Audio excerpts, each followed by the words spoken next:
Oh hi. These are my prized my VIPs, my favorites, my honor students, my most valuable, my rarest, my OGs, my favorites. These are the minifigs that kind of started it all. Obviously, the very beginning was when I was a little kid collecting Lego space sets, having a blast. Always loved Lego my entire life. And then, of course, there's what 12 years ago or so when the minifigure series started coming out, and then I really got back into Lego hardcore. But this is kind of the in between that really kind of, without this, it never would have continued on to today. I'll never forget when they first started doing licensing, starting with Harry Potter and Star Wars. That was right around when Episode 1 was coming out, and I bought my first Star Wars Lego set at the first Star Wars celebration in 1999. And it was Anakin's Pod Racer. Came with this Anakin here. This is the original Anakin Skywalker. They didn't make short legs yet. He's got his little freckles. He's got his little pod racing helmet. And these are yellow. This is pretty much my collection of the original minifigs, be it yellow or the first of their kind of Chewie or Yoda or what have you. These are the ones that most people don't have. I've got an original Obi-Wan back here with the yellow. This is the original Bib Fortuna that came with the first Jabba's Palace set. And speaking of Jabba's Palace, I believe it was Bounty Hunter or something. I got the little ones. I never got the big one. So it was like a bigger Jabba's Palace, and then there was two little ones, and then you put all three together, and it made a bigger palace. And that's how I got this Jabba. This is the first original Jabba the Hutt. I mean, look at this big boy. And he's got the arms with the little... I love how it's implied fingers. I believe him and Hagrid are the only two that have implied fingers, at least in my collection anyway. So they're so big that they have to be like, no, they got fingers, even though minifigs technically don't have fingers, right? And he's got the three, couple pieces for the tail here. So it only moves that way. And then a little littler piece for the tail. I'm guessing not everyone... It's probably rare for someone to keep it all intact. Because if you get a lot of playability and a lot of moving around, you're probably going to lose at least the tip-tail piece, if not both. So I bet not many people have the OG Jabba the Hutt. But I do. And I'm very thankful for it. This is the 20th anniversary, Luke. I just put him here because why not? Celebrating that I have some of the minifigs from 20 years ago. But I do like that it's an exclusive with the printing on the back there. Yeah, come on now.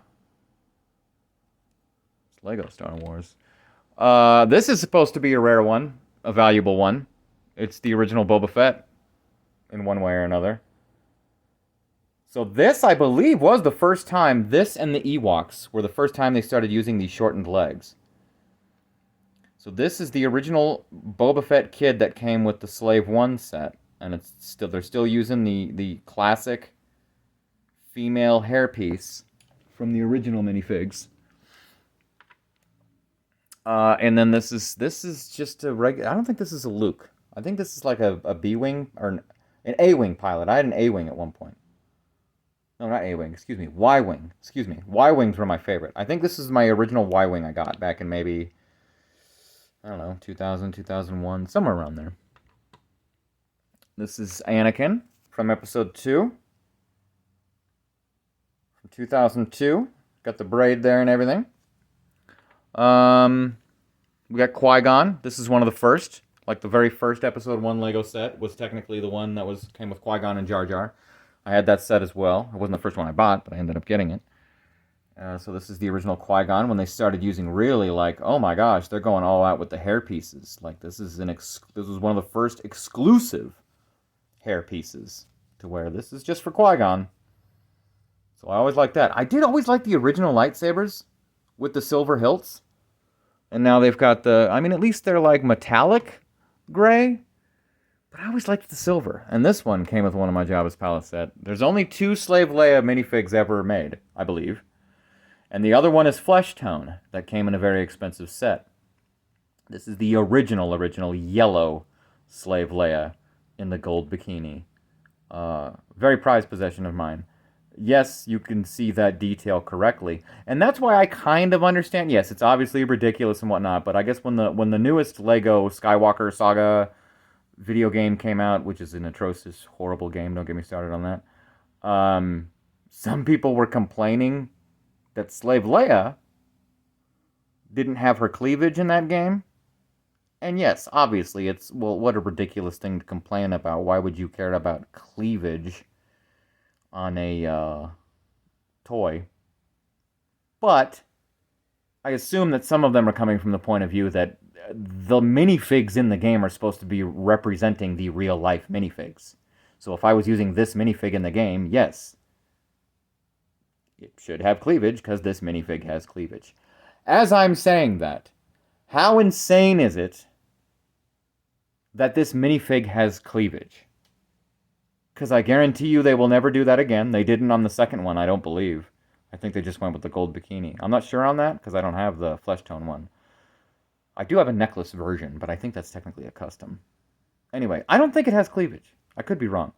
But regardless, the only time they're ever going to put cleavage on a minifig. They'll never get away with that ever again. So, I'm a man who loves boobies, so I really do appreciate having a beautiful Leia with cleavage, even though she's yellow. Anywho, this was the exclusive Darth Maul with the robot legs and his little crimson, whatever the heck, his little deal, necklace there.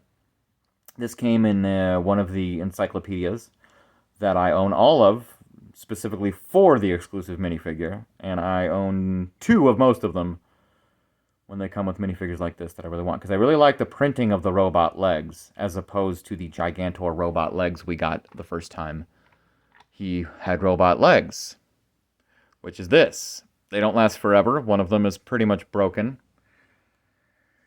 But this is Darth Maul with the robot legs. They were really gnarly when they came out. Came in one set, and it was also the first set. I do love the printing on this one. I mean, the arm printing of his tattoos and the chest printing is immaculate. But this is the first set to feature the Darksaber. It was from Clone Wars. That's why his face looks all weird. I hated the design they did with those Clone Wars TV series minifigs. But that's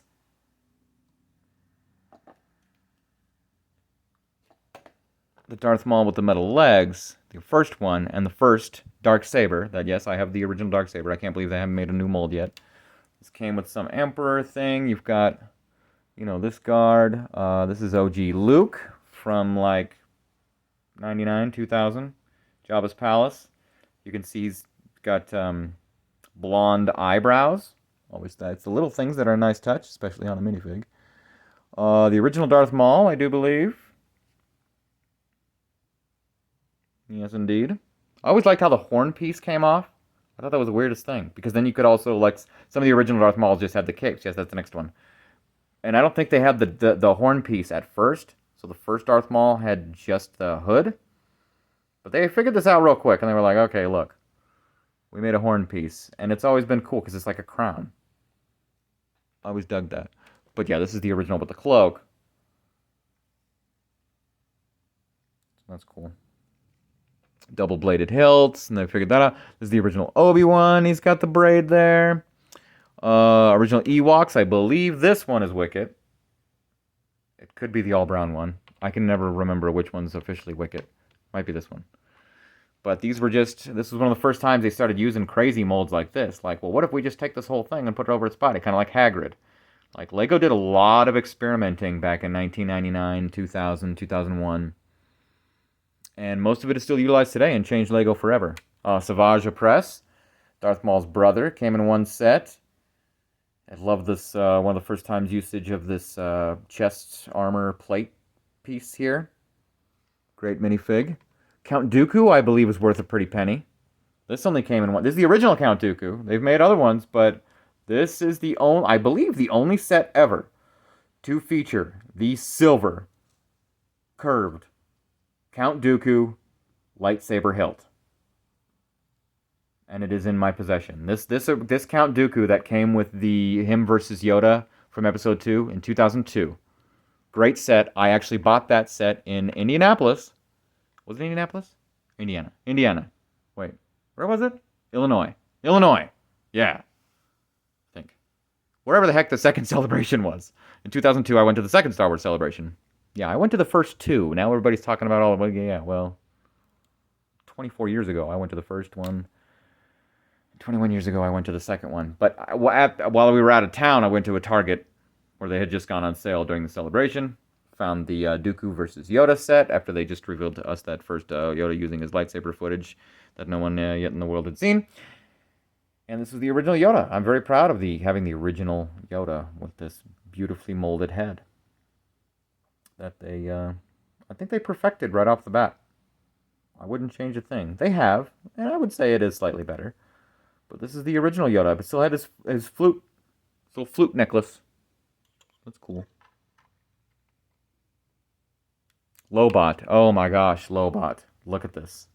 An ordinary yellow minifig with a little hint of a brow and a little hint of a smile. But it's Lobot, ladies and gentlemen. This has got to be one of the rarest, most exclusive, by far one of my favorite Lego minifigure heads ever. Such a simple, oh, look at that plain, ordinary Lego minifigure head.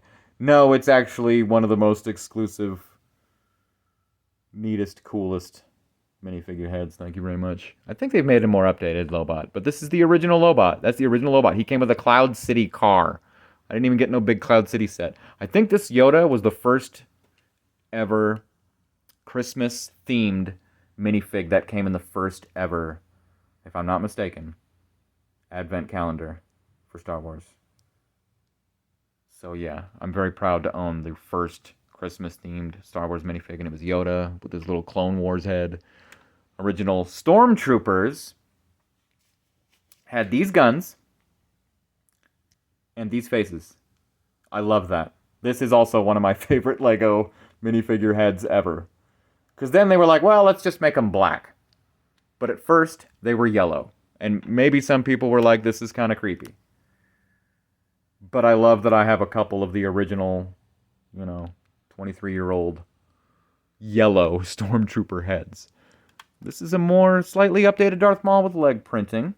It's probably just one of the newer ones from one of the newer sets, I believe, even though I said these are all my OG or special ones, so this must be some kind of exclusive. I don't know what I'm talking about clearly right now. This is the original Han Solo in Carbonite. And any Carbonite you get now is a sticker. I'm pretty sure this is the only one that is printing. This is the original, came with one of those Jabba's Palace sets. Printed Han Solo in Carbonite. When you get it right, just keep it that way. But now they use stickers and whatnot. Although, no, there's that other one. I do have the other one that I love as well. They're doing stickers for the Mandalorian sets. But they have another one that's actually the Carbonite molding, and then Han Solo kind of just goes into the back of it. I think that one's brilliant as well. But I think that this one is just as brilliant with the printing. So to have the original plus the other one, fantastic. Neither of them are stickered. I'll take texture or printing over stickers. This is the original Jar Jar. I believe this was the very first ever exclusive, brand new, unique, crazy mold head. First custom mold head. And they did a fantastic job. And when they were like, if we can do this, I guess we can do anything. I think so. I actually met Ahmed Best, who played Jar Jar Binks, a couple months ago, and it was fantastic. But I've got the original Jar Jar minifig. The newer ones are obviously way more detailed and colorful, which I would love to get one. I'm going to Brickfest. I'm going to Brickfest on Saturday, actually, so... I'd love to get... But I love having the original. This is the original Good Morning.